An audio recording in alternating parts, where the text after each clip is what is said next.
ఈ వీడియో చూస్తున్న అక్క చెల్లెళ్ళందరికీ రాఖీ పండుగ శుభాకాంక్షలు. నమస్తే కవితక్క. నాకు సొంత సిస్టర్స్ లేరు. నీకు ఉన్న ఒక అన్న దూరం అయిపోయిండు. లాస్ట్ టైం మీరు రాఖీ కడదామంటే ఆయన ఎటో వేరే ఊరికి వెళ్ళిండు. ఈసారి రాఖీ కడదామంటే ఆయన లండన్ వెళ్ళిండు. ఇవాళ మీరు ప్రెస్ మీట్ పెట్టి బాధపడుతుంటే నాకు కూడా బాధ అనిపించింది అక్క. ఎందుకంటే మీరు కల్వకుంట్ల ఫ్యామిలీని వదిలేసి మీరు సొంత ఎజెండా తోటి ఒక పార్టీ పెట్టుకున్నారు. పార్టీకి దూరం అయ్యారు, ముఖ్యంగా ఇంటికి దూరం అయ్యారు. మీరు చేసింది చాలా పెద్ద తప్పక్క. ఎందుకంటే ఎవరికో ద్రోహం చేస్తూ ఉంటారు, కానీ మీరు కనుక్కున్న తండ్రికి తోడబుట్టిన అన్నకే ద్రోహం చేసిర్రని నేను భావిస్తున్నా. మీకు ఎవరు అడ్వైజ్ ఇచ్చిర్రో, లేకపోతే మీకు మీ వెనకాల ఎవరు ఉన్నారో, లేకపోతే మీకు కొత్త అన్నలు ఎవరెవరు తయారయ్యారో, దయచేసి వాళ్ళ దగ్గర వెళ్ళి రాఖీ కట్టించుకోక. బాగుంటుంది చూడడానికి కూడా. తెలంగాణ సమాజం కూడా యాక్సెప్ట్ చేస్తుంది.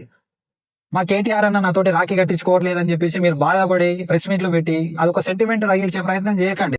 మీరు వెళ్తున్న దారి కానీ మీరు తీసుకున్న పాత కానీ అవి కరెక్ట్గా లేవక. మీరు పార్టీ ఎందుకు పెట్టిర్రు, మీ ఎజెండా ఏంటి, మీరు ఎవరిని నష్టపరుద్దామని పార్టీ పెట్టిర్రో కూడా తెలంగాణ సమాజానికి అర్థం కావట్లేదు. రాఖీ పండుగ రోజు వచ్చి ఒక సెంటిమెంట్ రగల్చి మా అన్న రాఖీ కట్టించుకుంటలేడు నాతోటి అని చెప్పేసి బాధపడితే కూడా తెలంగాణ సమాజం యాక్సెప్ట్ చేయదక్క. ఒక పని చేయక, నేను హైదరాబాద్లోనే ఉన్నా, వచ్చి నాకు రాఖీ కట్టక్క.